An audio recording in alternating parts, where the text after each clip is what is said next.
A poor little girl stops the President of the United States, making him miss a scheduled visit to the White House. Furious at first, he later learns that a serious accident would have occurred had he arrived on time. Shocked, he believes God used the girl to protect him, and he makes a life-changing decision. Before we get into it, let's make this moment global. Leave a comment in your own language. President James Mitchell stepped out of his armored limousine onto the rain-slicked streets of downtown Detroit, the weight of his office pressing down on him like a lead blanket. At 58, his once dark hair had turned silver during his first term. Each grey strand a testament to the impossible decisions that filled his days. The November morning was bitter cold, with storm clouds gathering overhead that seemed to mirror the political tempest brewing in Washington. "Mr. President, we're running exactly on schedule," announced Special Agent Sarah Coleman, his lead Secret Service detail. Her voice crackled through the earpiece as she scanned the crowd of supporters and protesters gathered behind the security barriers. "The community center event starts in 15 minutes. Then we'll have a 20-minute window to return to Air Force One for the White House departure." James nodded absently, his mind already racing ahead to the afternoon's critical budget meeting. The nation was divided, Congress was gridlocked, and his approval ratings had plummeted to dangerous levels. This Detroit visit was supposed to be a simple photo opportunity, cutting the ribbon on a new youth center in one of the city's most struggling neighborhoods. A chance to show he cared about forgotten communities, to remind voters that he was more than the political battles that consumed Washington. The irony wasn't lost on him. Here he stood, the most powerful man in the free world, yet he felt more powerless than ever.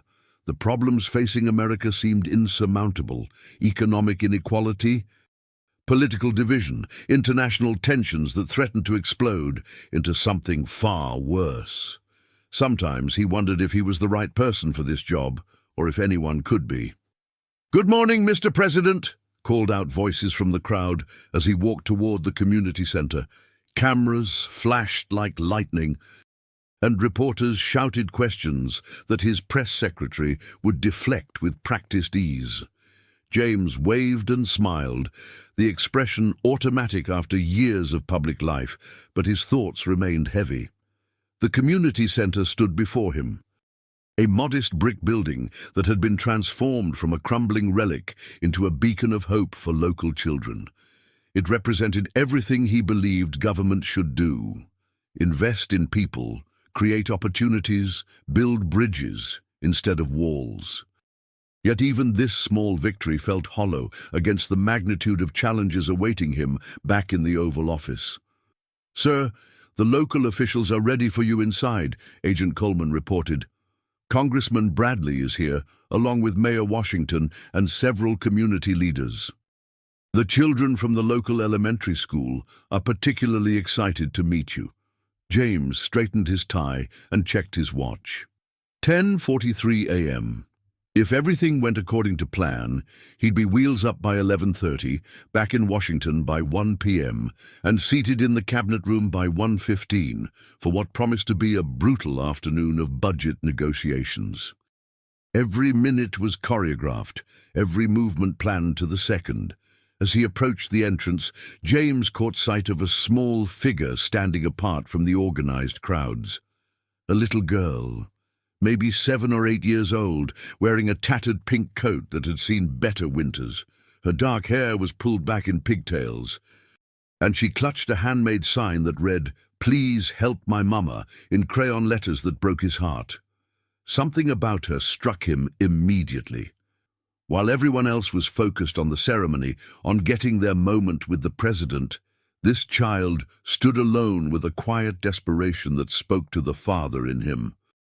His own daughter Emma was grown now, working as a doctor in California, but he remembered when she was that age. So small, so vulnerable, so dependent on the adults in her life to keep her safe. The girl's eyes met his across the distance, and James felt an unexpected tug in his chest. There was something urgent in her gaze.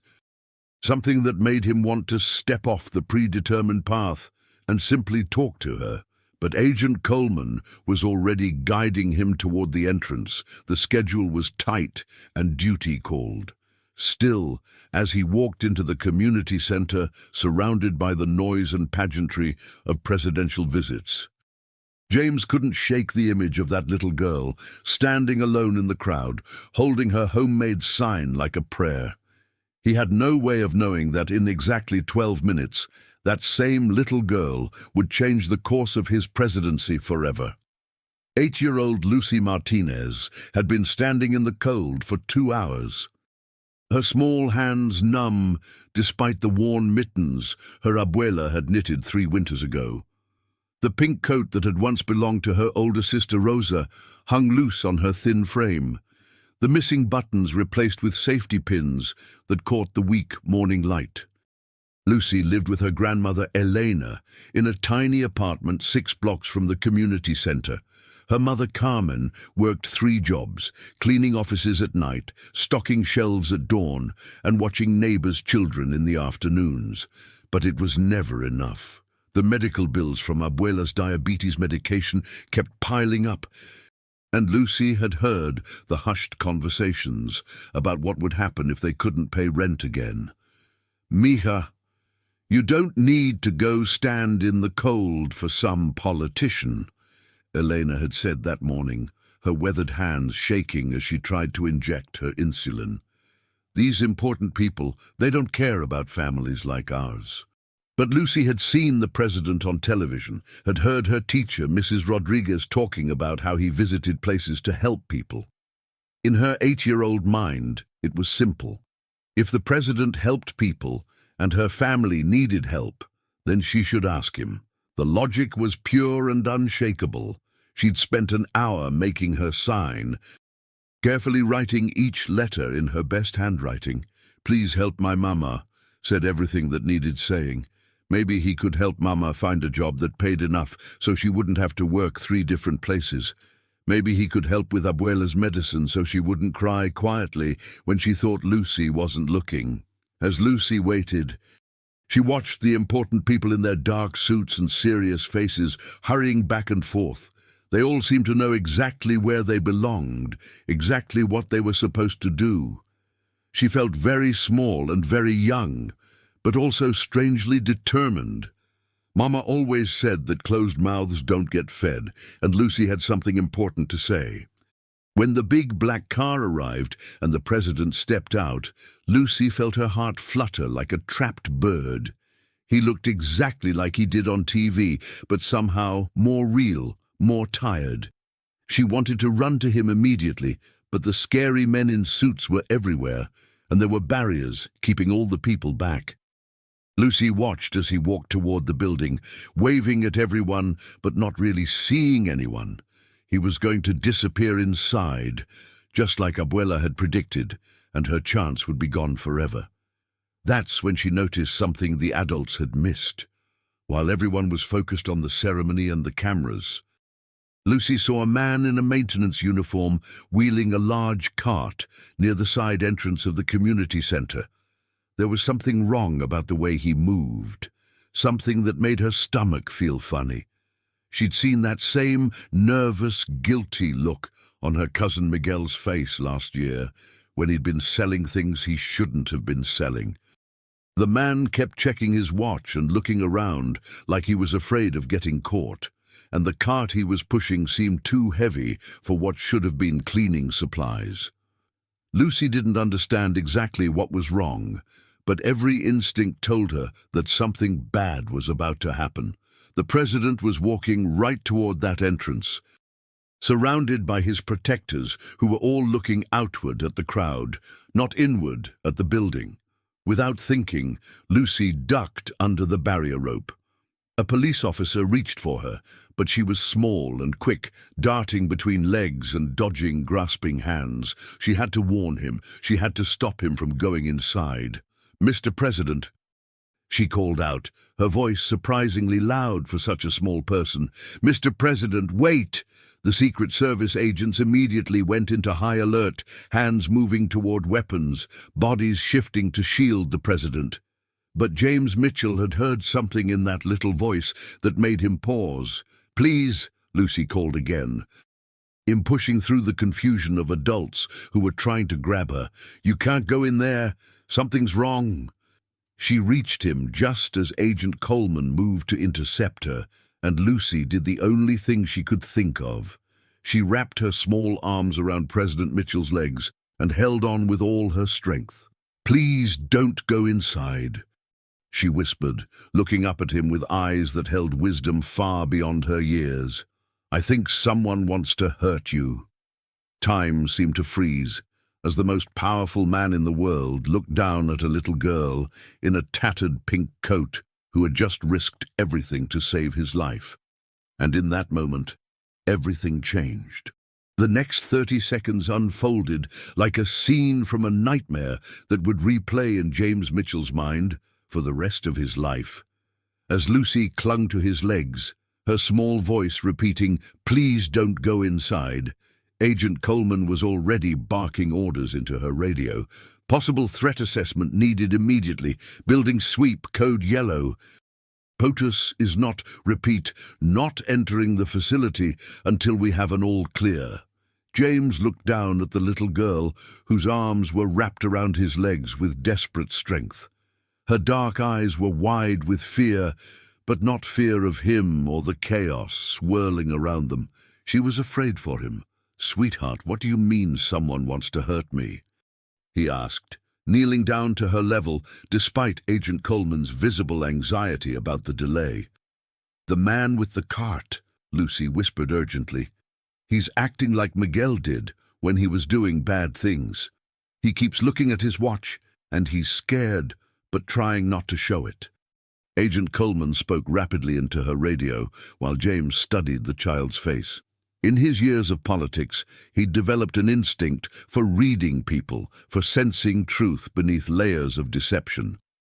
This little girl wasn't seeking attention or playing games. She was genuinely terrified that something terrible was about to happen.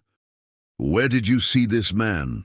Agent Coleman asked, her training overriding her initial instinct to dismiss a child's concerns. Lucy pointed toward the side entrance where maintenance staff had been bringing in supplies. "Over there, with the big cart. He went inside 5 minutes ago. Strike Team Alpha. We need immediate sweep of all maintenance personnel and equipment," Coleman commanded. "Unknown male subject with cart, side entrance. Consider potentially hostile." James kept his eyes on Lucy as his security detail transformed the scene around them. "What's your name, sweetheart?" "Lucy Martinez. I live on Maple Street with my abuela Elena." Her voice was steadier now, but she still held onto his hand. "I came to ask you to help my mama, but then I saw that man, and I got scared for you." The community center's doors burst open as Strike Team Alpha emerged, escorting a man in maintenance coveralls. Even from a distance, James could see the man's face was pale with panic. Behind them came the bomb squad, moving with urgent efficiency.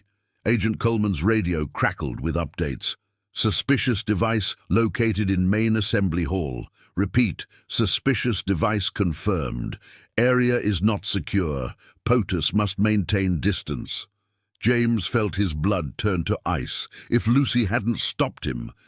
If he'd walked into that building as scheduled, he would have been standing directly over an explosive device at the moment it was set to detonate. "Mr. President," Coleman said quietly, "we need to move you to a secure location immediately." But James couldn't move. He stared at Lucy. This little girl in her worn pink coat who had somehow seen danger that trained professionals had missed. She had risked everything, running past police, through Secret Service agents, potentially getting shot by nervous security, all to save a man she'd never met.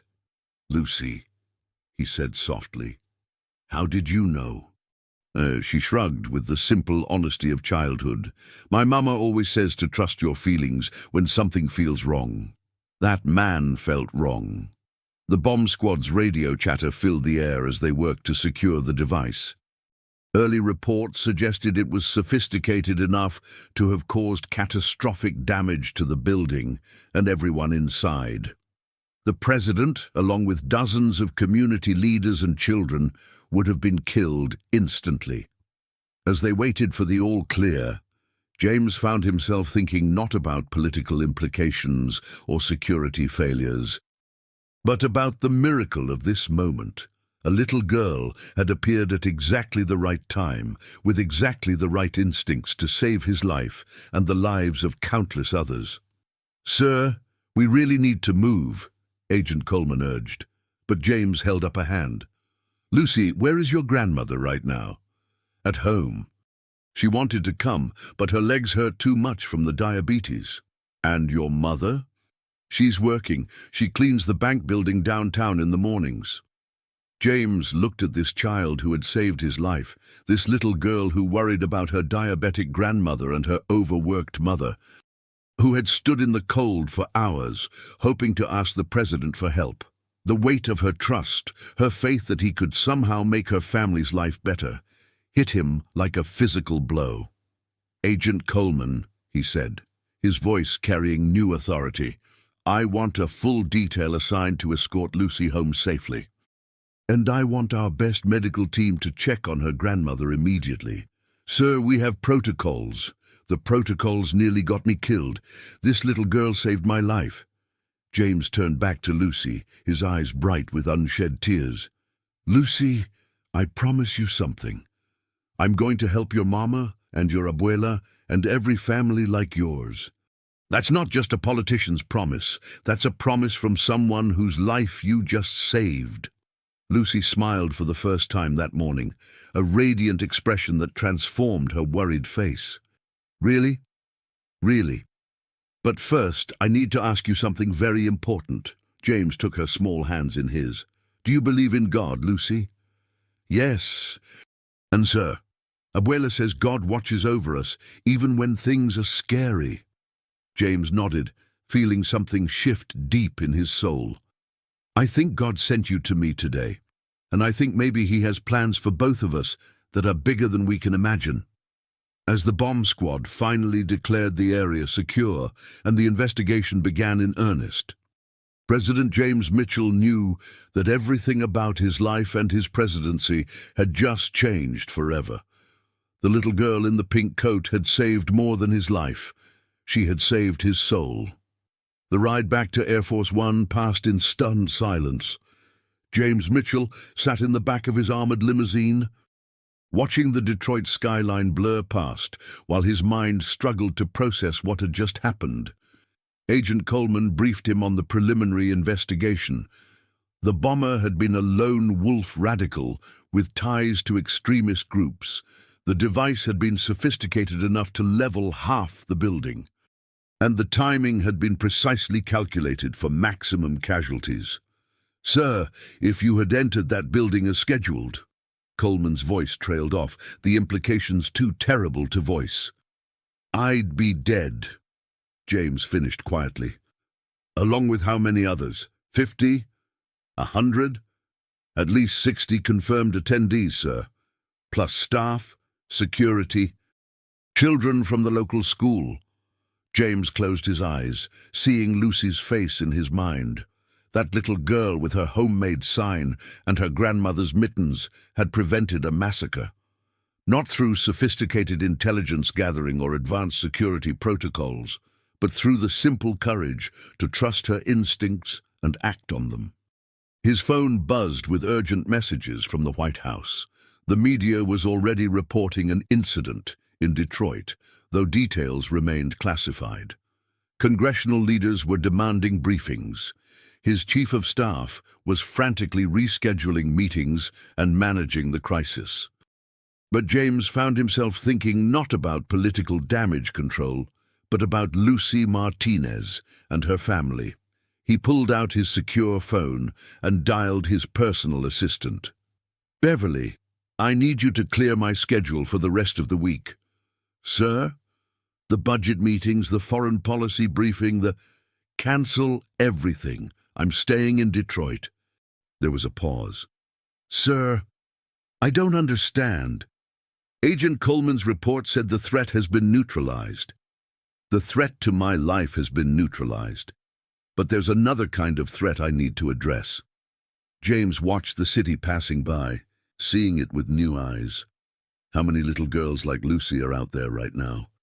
How many families are struggling while we argue about budget line items in Washington? When Air Force One touched down at Detroit Metropolitan Airport, James made a decision that would define the rest of his presidency. Instead of flying back to Washington, he ordered his team to arrange extended accommodations in Detroit. "I want to meet with Lucy's family first. Then I want to visit every struggling neighborhood in this city. I want to see what real Americans are facing, not what my briefing papers tell me they're facing." Agent Coleman looked concerned.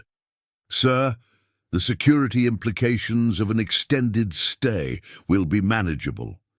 That little girl walked through your security perimeter to save my life. Maybe it's time I walked through some perimeters of my own." Meanwhile, across the city, Lucy Martinez sat in her grandmother's tiny kitchen, still wearing her pink coat because the apartment's heating hadn't worked properly in months. Elena was making tea with shaking hands, trying to process what her granddaughter had just told her. "You spoke to the president? El Presidente himself?" "Yes, abuela, and he promised to help Mama. He said God sent me to save him." Elena crossed herself, tears streaming down her weathered cheeks. "Ay, Dios mío, my little angel, what have you done?" Before Lucy could answer, there was a knock at the door. Elena opened it to find two people in dark suits holding official-looking identification. "Mrs. Martinez, I'm Dr. Sarah Chen from the White House Medical Unit, and this is Agent Rodriguez from the Secret Service. The President sent us to check on your health and ensure your family's safety." Eleanor's legs nearly gave out. "Is Lucy in trouble? Did she do something wrong?" "Ma'am," Agent Rodriguez said gently, "your granddaughter saved the President's life today, and the lives of dozens of other people. She's not in trouble. She's a hero." As Dr. Chen examined Elena's diabetes medication and checked her blood sugar levels, Lucy sat quietly on the couch, still processing the magnitude of what had happened. She had gone to ask the President for help, and somehow ended up saving his life instead. "Lucy," Dr. Chen said after finishing with Elena, "the President would like to visit you and your grandmother this evening, if that's okay with you." Lucy's eyes widened. "He's coming here, to our apartment. If you'll have him, he wants to thank you properly, and he wants to meet your abuela." Elena looked around their modest home with its second-hand furniture and peeling wallpaper, suddenly embarrassed. "But we have nothing fancy to offer a president," Agent Rodriguez smiled. "Ma'am, after what your granddaughter did today, I think the president would be honored just to sit at your kitchen table." When Carmen Martinez rushed home from her morning job at the bank, she found her apartment filled with federal agents, a White House doctor examining her mother, and her 8-year-old daughter calmly explaining how she had prevented a terrorist attack. "Mija, what are you talking about?" Carmen asked, sinking into a chair as the story unfolded. "I saved the president, Mama, and he's coming to dinner." Carmen looked around at the agents, the doctor, the official badges and serious faces, and realized her daughter wasn't making up stories. Somehow, impossibly, her little Lucy had become part of something bigger than their small world. "Mrs. Martinez," Agent Rodriguez said, "the president wants to personally thank your daughter. But more than that, he wants to understand your family's situation. He believes Lucy was sent to him for a reason, and he wants to honor that." As evening approached, the Martinez family prepared for the most extraordinary dinner of their lives. Elena cooked her best rice and beans with the few ingredients they had. Carmen changed into her one good dress, and Lucy sat by the window, watching for the president who had promised to help her mama. None of them could have imagined that this dinner would become the catalyst for the most significant domestic policy shift in decades, or that their little apartment would become the birthplace of a new vision for America. But Lucy knew something the adults were still figuring out. Sometimes the most important meetings happen around kitchen tables, not in boardrooms. And sometimes the most powerful people in the world need to be reminded of that by an 8-year-old girl in a pink coat. At 6 o'clock that evening, President James Mitchell sat at Elena Martinez's rickety kitchen table, eating rice and beans from a chipped plate and feeling more at peace than he had in months. The apartment was tiny, the furniture worn, but the warmth of this family filled every corner of the small space. Lucy sat beside him, no longer the desperate little girl from that morning, but a bright, curious child who asked him questions no one in Washington had ever dared voice. "Mr. President, why do some people have so much money they don't know what to do with it, while other people can't buy medicine for their grandmothers?" Elena fussed over him like he was one of her own grandchildren, despite Carmen's repeated embarrassment. "Mama, he's the president." "Mijo," Elena said to James, ladling more rice onto his plate, "president or not, you're too skinny. Politicians need to eat better." James laughed, the sound rusty from disuse. When was the last time someone had worried about whether he was eating enough? In the White House, meals were scheduled, optimized, and served on china that cost more than most families made in a month. But here, at this humble table, he felt genuinely cared for. "Tell me about your life," he said to Carmen as they ate, "all 3 jobs." "What's that like?" Carmen hesitated, glancing at the Secret Service agents positioned discreetly around the apartment. "Sir, I don't want to complain. We're grateful for what we have." "I'm not asking as the president," James said gently. "I'm asking as someone who genuinely wants to understand. Lucy saved my life today. The least I can do is listen to her family." So Carmen told him, about waking up at 4 a.m. to clean office buildings, rushing home to get Lucy ready for school, then stocking shelves at the grocery store until 2 p.m., then watching neighbors' children until evening. About Elena's diabetes medication that cost more than Carmen's rent. About choosing between electricity and groceries. About the constant fear that one missed paycheck would put them on the streets. "I graduated high school with honors," Carmen said quietly. "I wanted to go to college, become a teacher like I always dreamed. But Lucy's father left when she was 2 and Mama got sick and—" She shrugged with the resignation of someone who had learned to accept disappointment. "Dreams don't pay bills." James felt each word like a physical blow. He thought about his own daughter, Emma, how he'd been able to pay for her medical school without thinking twice, how opportunities had opened for her simply because of who her father was. "Lucy," he said, turning to the little girl who was carefully eating her dinner, "what do you want to be when you grow up?" Her face lit up. "A doctor, so I can help people like Abuela get better without it costing so much money." The simple honesty of it broke something open in James's chest. Here was a child who had already demonstrated more courage and wisdom than most adults he knew, and she was growing up in circumstances that would make achieving her dreams nearly impossible. "Mrs. Martinez," he said to Elena, "tell me about your diabetes care." Elena's face clouded with shame. "I try to follow the doctor's instructions.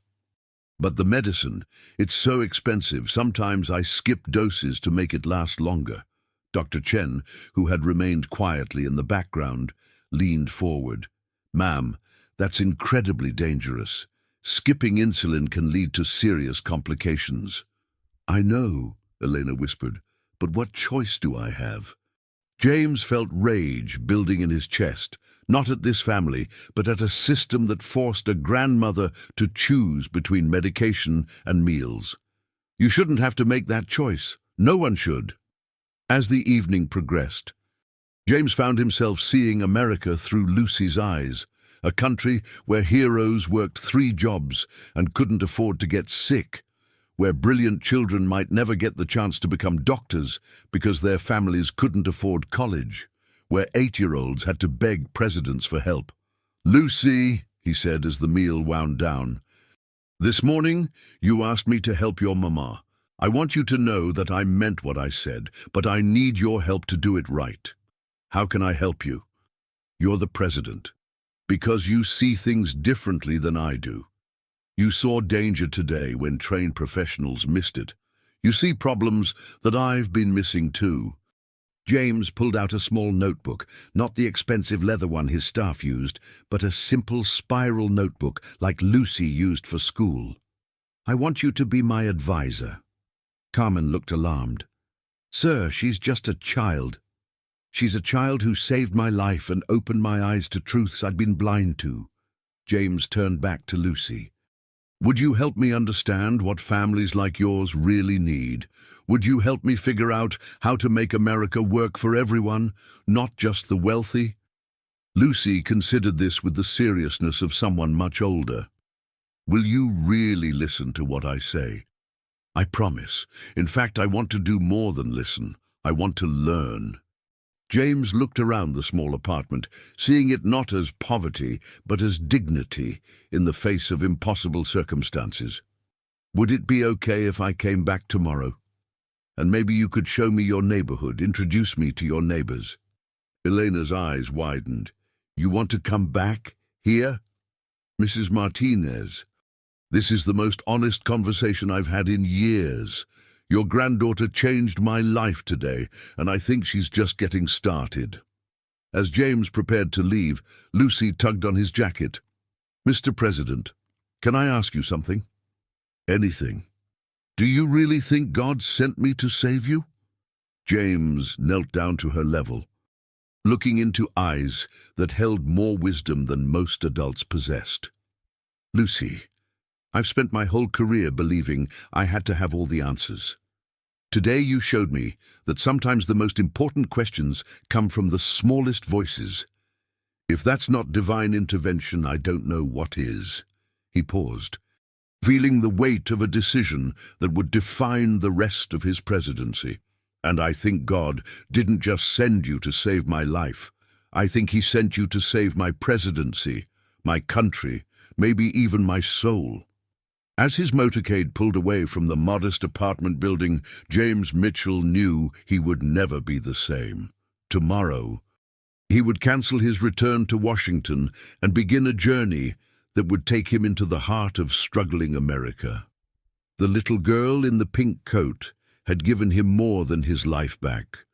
She had given him his purpose. The next morning, President James Mitchell did something unprecedented in modern American politics. He went for a walk. Not a carefully choreographed photo opportunity with predetermined stops and vetted citizens, but an actual walk through Lucy's neighborhood, guided by an 8-year-old girl who knew every struggling family on every block. Agent Coleman had nearly had a heart attack when he announced his intentions. "Sir, the security implications alone. Agent Coleman, yesterday a child saw danger that we missed. Maybe it's time we trusted different kinds of intelligence." Now, walking down Maple Street with Lucy skipping beside him, James saw America with clarity that no policy briefing had ever provided. The broken streetlights that left entire blocks in darkness, the boarded-up houses that had once held families' dreams, the corner store with bars on its windows and prices that forced neighbors to choose between quality and affordability. "That's Mrs. Johnson's house," Lucy said, pointing to a small home with a carefully tended garden despite the cracked sidewalk. "She used to be a nurse, but she hurt her back and can't work anymore. She grows vegetables to share with everyone because the grocery store is too expensive. Can we meet her?" Lucy grinned and ran ahead, knocking on the door with the confidence of someone who belonged in this neighborhood. "Mrs. Johnson, I brought someone to meet you." The woman who answered the door was African American, probably in her 60s, with greying hair and kind eyes that widened in shock when she saw who was standing on her porch. "Lord, have mercy," she whispered. "Mr. President? Mrs. Johnson, I'm honored to meet you. Lucy tells me you're the neighborhood gardener." Over the next hour, Denise Johnson showed the President of the United States her backyard garden, explaining how she'd learned to grow vegetables in poor soil, how she preserved food to share with families during tough months, how the neighborhood had created an informal network of support that government programs had never adequately replaced. "We take care of each other here," she explained, offering him tomatoes she'd canned herself. "When someone's lights get cut off, we run extension cords. When someone's car breaks down, we share rides. When someone's hungry, we share what we have." "But it shouldn't be this hard," James said, thinking about the federal programs designed to help communities like this. "What aren't we getting right in Washington?" Mrs. Johnson looked at Lucy, who nodded encouragingly. "Mr. President, can I speak frankly? Please, that's why I'm here. Y'all make rules for people you've never met, living situations you've never experienced. You mean well, but good intentions don't put food on tables or keep lights on." She gestured around her modest yard. "This garden feeds 12 families.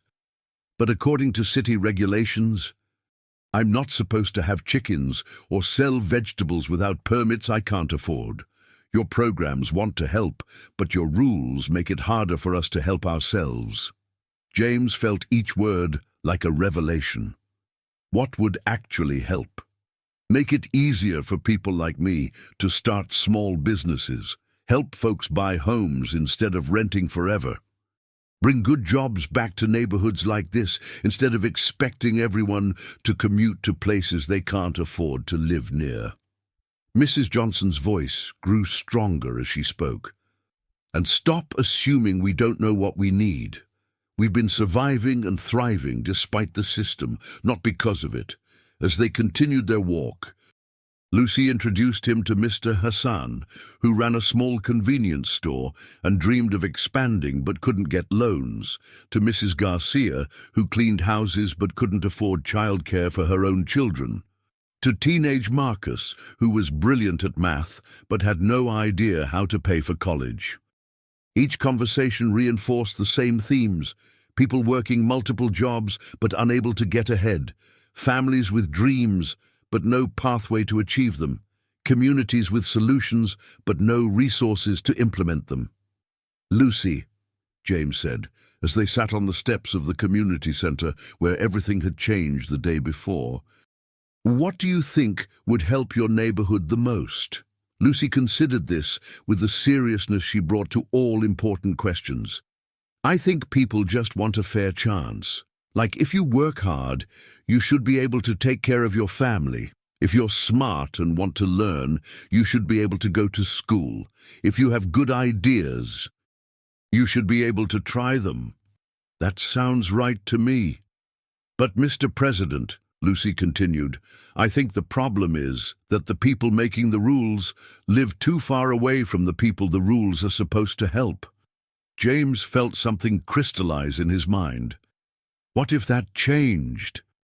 What if the people making the rules spent time in neighborhoods like yours? "You mean like what you're doing now?" "Exactly like what I'm doing now, but not just me.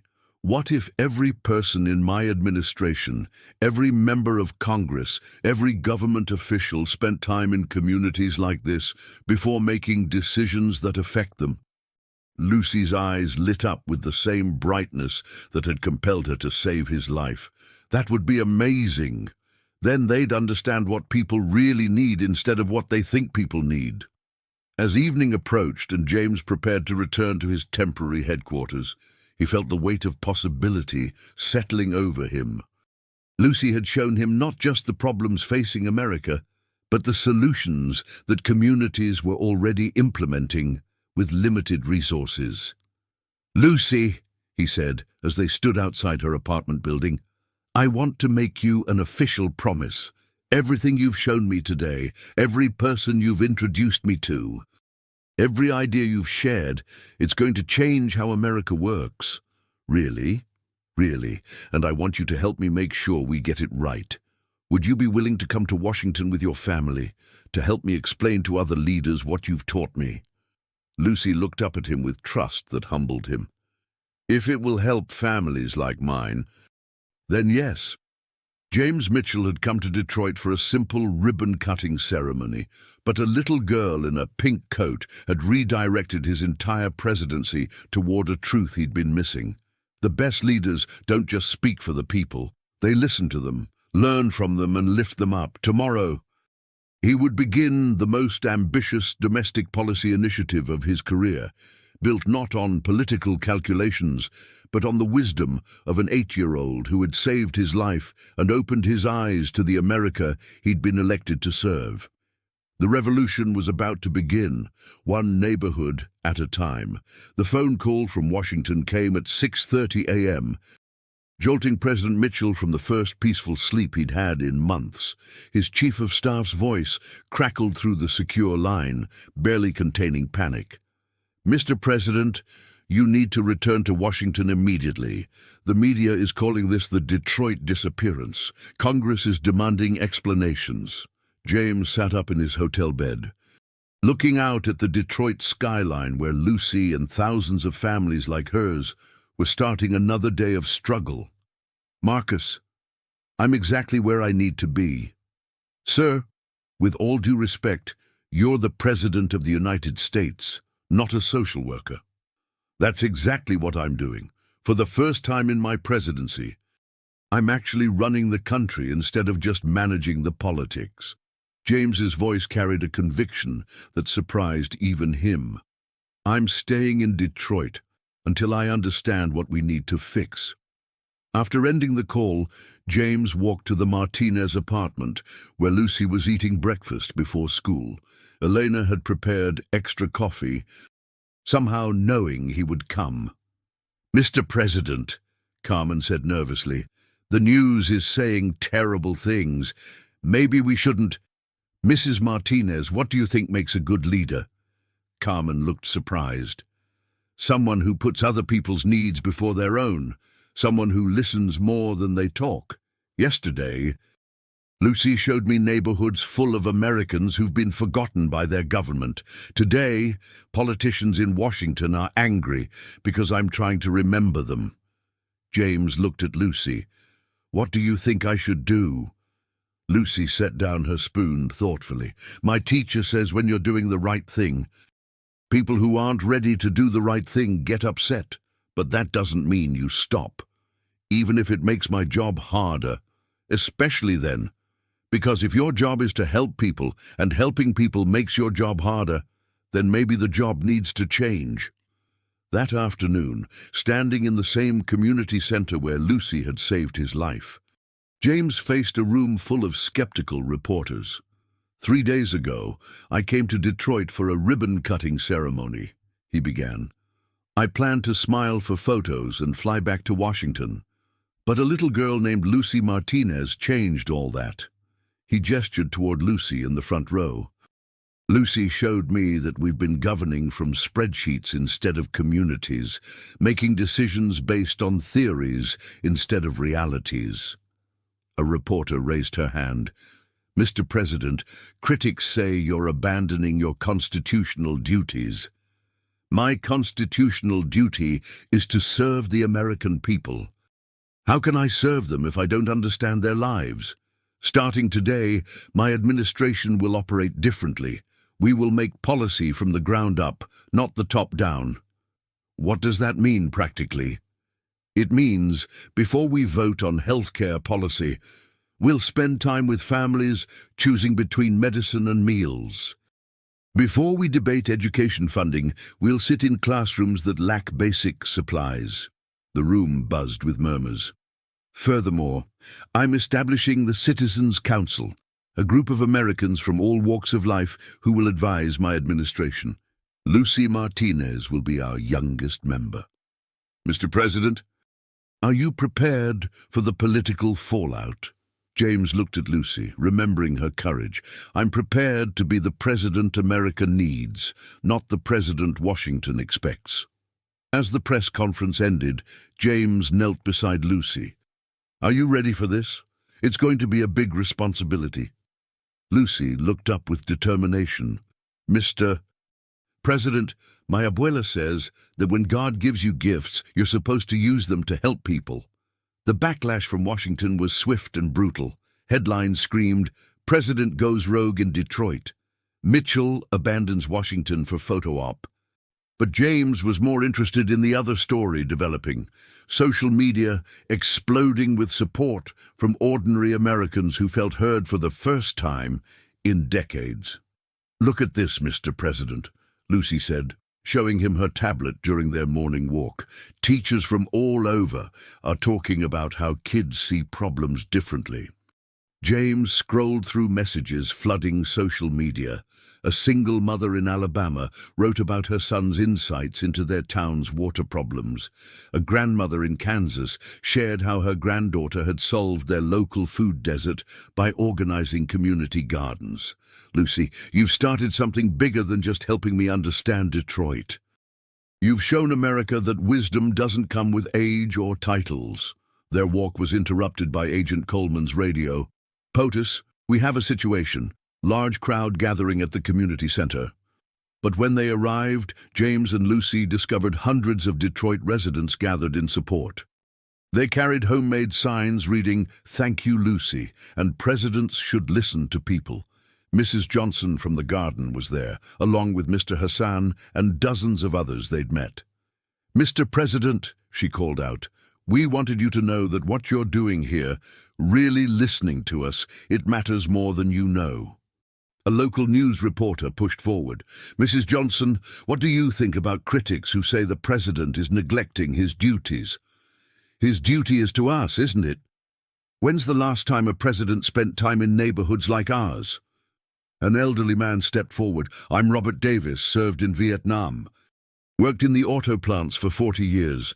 I never thought I'd live to see a president who cared more about doing right than looking right. James pulled out his phone and dialed Speaker Hamilton, putting it on speaker for the crowd. Mr. President, you need to return to Washington immediately. This stunt has gone far enough. Speaker Hamilton, I'd like you to meet Mrs. Denise Johnson.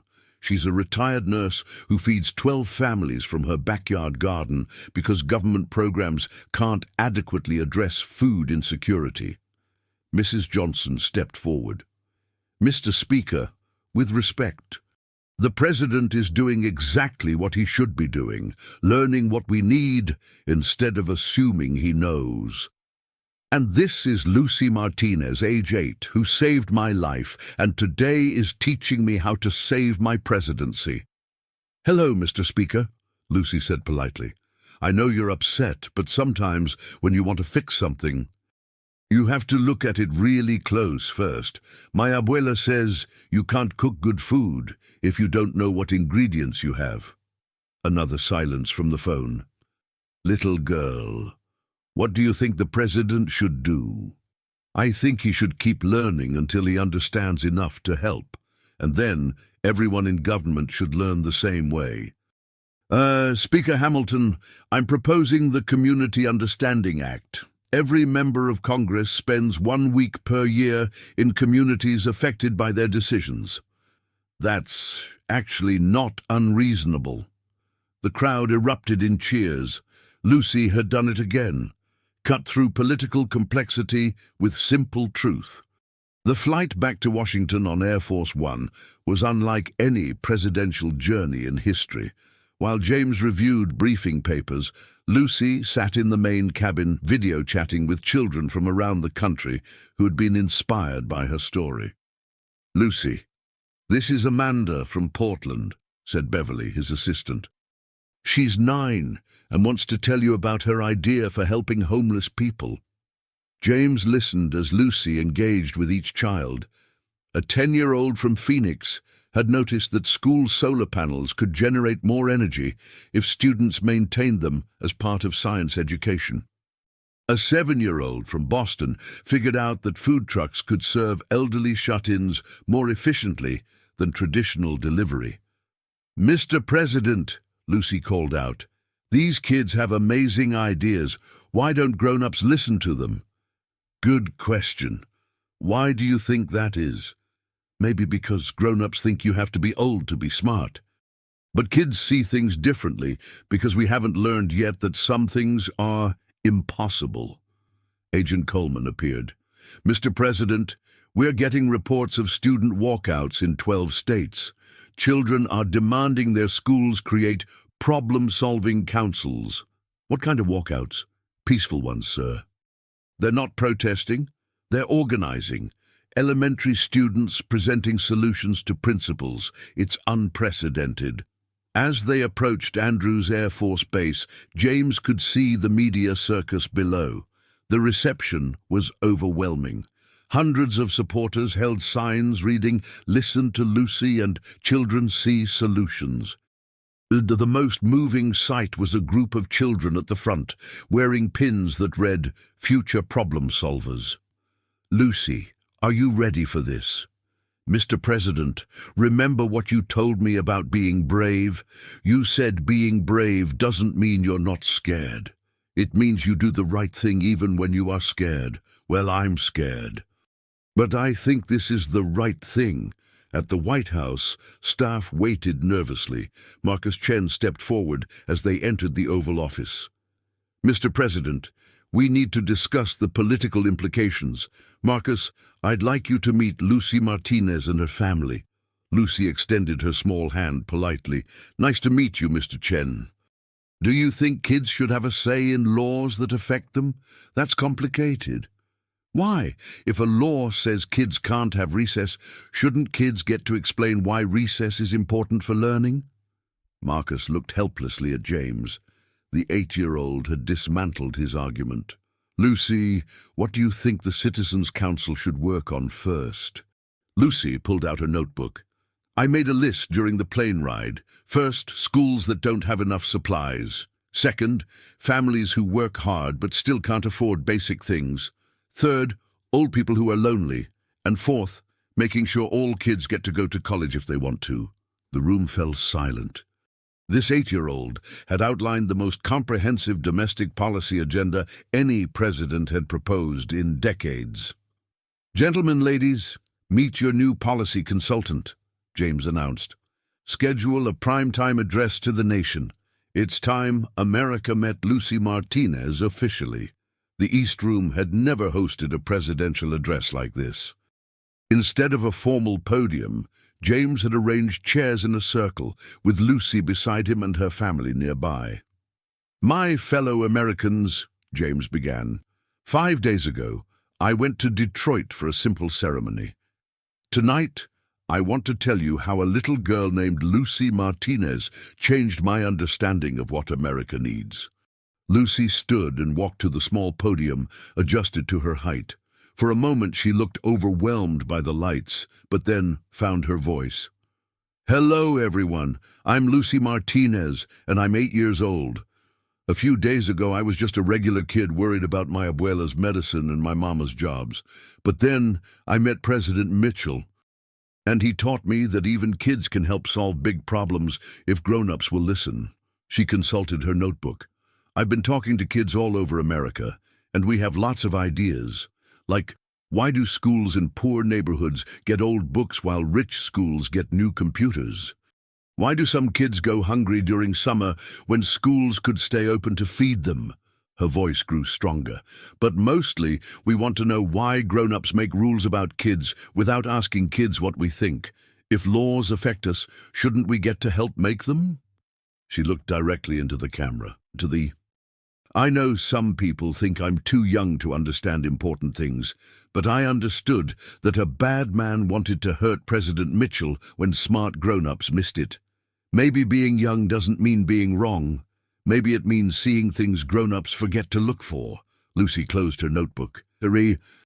"My mama says democracy means everyone gets a voice, but kids are everyone too. We live here, go to schools, breathe the air and drink the water. Shouldn't we get to help decide what that future looks like? James took the podium again. America, you've just heard from the newest member of my Citizens Council. Starting tomorrow, my administration will begin the most ambitious listening tour in American history. He outlined his plan. Cabinet members spending time in affected communities, citizens' councils including children and families from all backgrounds. Most importantly, we're establishing the Young Americans Advisory Board, chaired by Lucy Martinez, to ensure children's voices are heard in every decision affecting their futures. When a CNN correspondent asked about the experiment of involving children in governance, James deferred to Lucy.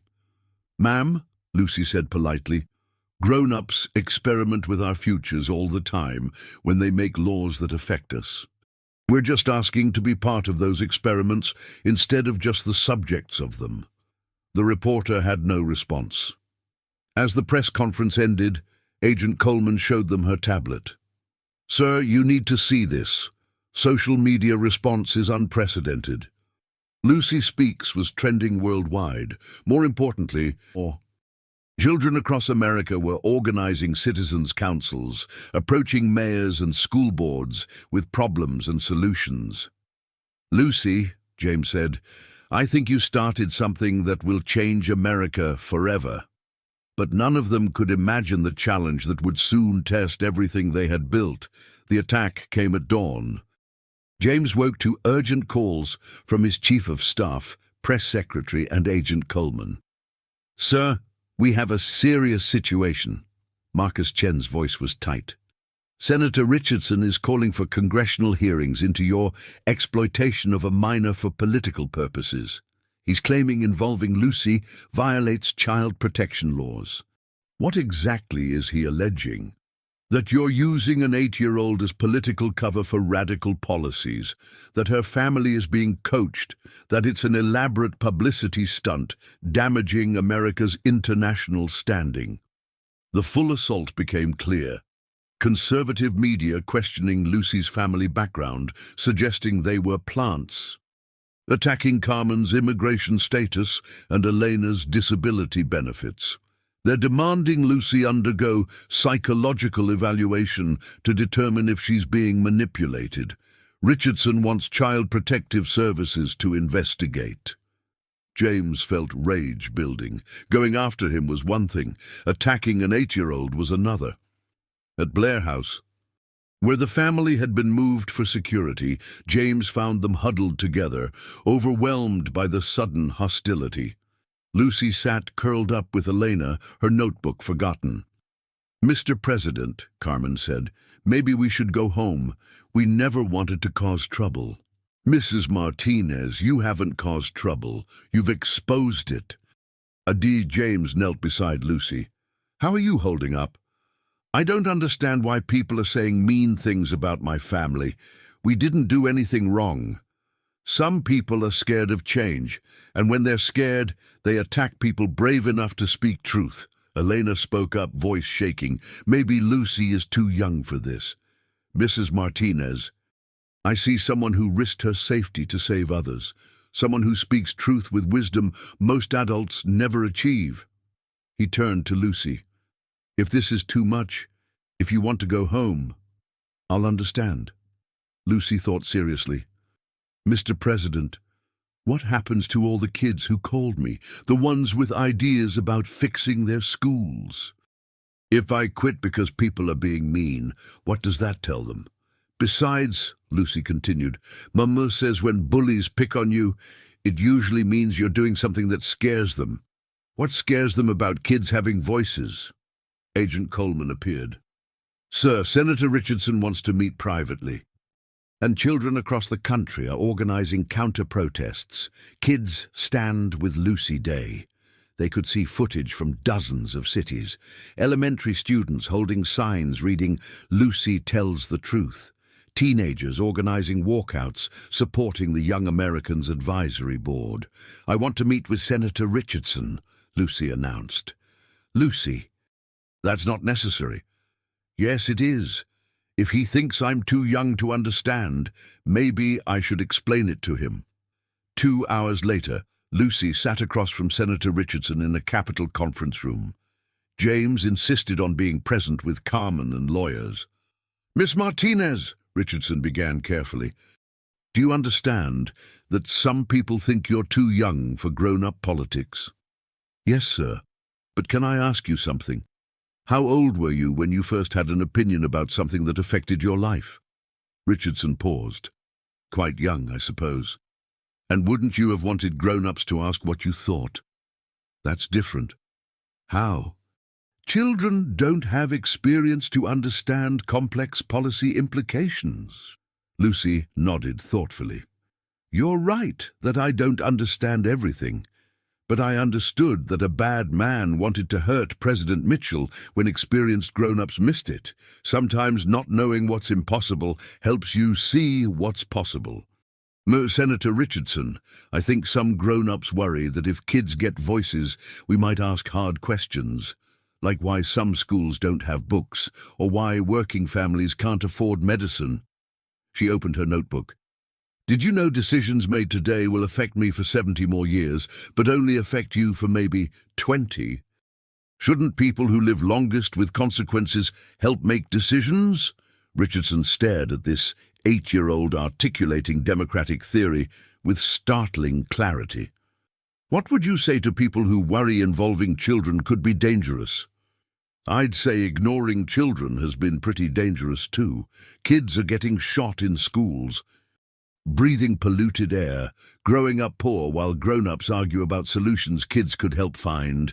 By evening, Richardson announced he was withdrawing opposition and would introduce legislation formalizing youth representation in government. "Lucy, how did you know what to say?" "I didn't know what to say. I just knew what to ask." Sometimes the best way to change someone's mind is to help them remember what they already know in their heart.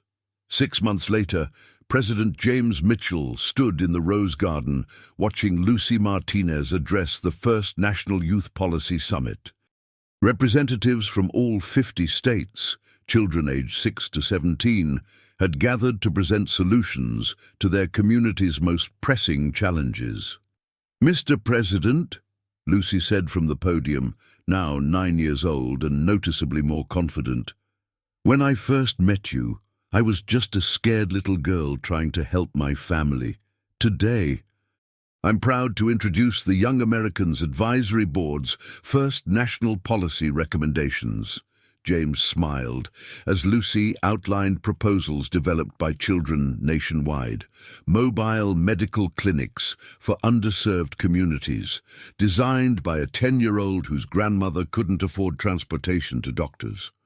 School-based food pantries suggested by kids who knew classmates went hungry on weekends. Intergenerational mentorship programs connecting lonely seniors with children needing homework help. "These aren't just cute ideas from kids," Lucy continued. "These are solutions that work because they come from people who live with the problems every day." In the 6 months since Detroit, James's approval ratings had soared to historic highs. The Citizens' Council had revolutionized policymaking, with community input shaping every major initiative. Most remarkably, Congress had passed Lucy's law, the Community Understanding Act, requiring all federal legislators to spend 2 weeks annually in communities affected by their votes. "Today, I want to tell you about the most important thing we've learned," Lucy said, her voice carrying across the Rose Garden to cameras broadcasting worldwide. "Democracy isn't about age or titles or how much money you have. It's about caring enough to listen and being brave enough to act." She gestured to the diverse group of young people behind her. "These kids represent millions of voices that have been ignored for too long. We're not asking to run the country, we're asking to help fix it." Elena Martinez sat in the front row, her diabetes now managed with free medication through the Family Health Security Act, legislation inspired by Lucy's testimony about choosing between medicine and meals.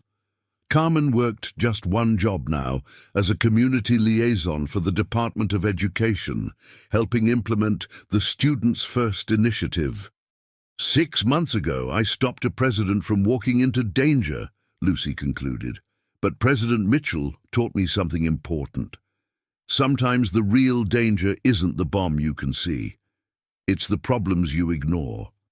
She looked directly at James. Thank you for listening to a little girl in a pink coat. Thank you for showing America that the smallest voices can carry the biggest truths. As applause filled the rose garden, James reflected on the journey that had brought them here.